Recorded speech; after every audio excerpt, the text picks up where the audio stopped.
Ayan, makikita nyo guys. Oh, ayan. Ayan. Dati po, ang liit-liit lang ng aming basketball court na to. Kung makikita nyo, ang ganda po niya. Nandun na po yung stage. Dati po kasi yung stage namin nandito. Doon nakalagay, nung luma. At saka hindi po talaga siya maganda. Ngayon, napakalaki na po ng improvement. Dahil ang lawak niya na po. Pwede na po yung mga senior po dito tuwing umaga nagja-jogging sila paikot. Nung si mama daw po ay buhay pa, tuwing umaga nagja-jogging siya dito. Kung gaano kaganda, kakatuwa. Ayan guys. Dito po ako nag-jogging kanina. Ayan.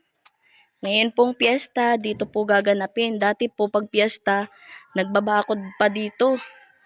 Para po hindi makakapasok sa bulwagan yung mga lalaki kapag sasayaw.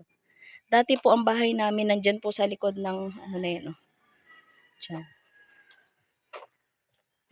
Papakita ko kayo sa amin. Andun oh, sila mga bata. Diba? Ang lawak niya na. At saka tinan nyo naman oh. Andun yung stage.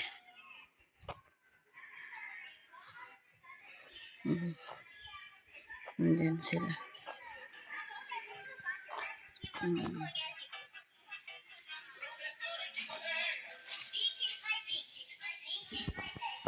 Ang ganda na.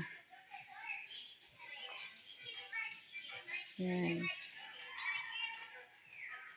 Diba? Ang lawak guys.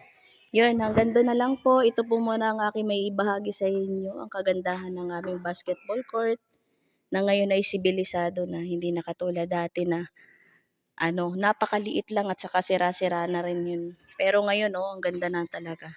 Pwede na kayong dumayo ng basketball sa aming lugar. Ang ganda-ganda na po. Thank you po sa panonood. Sana po ay magustuhan ninyo ang aking video. Bye-bye.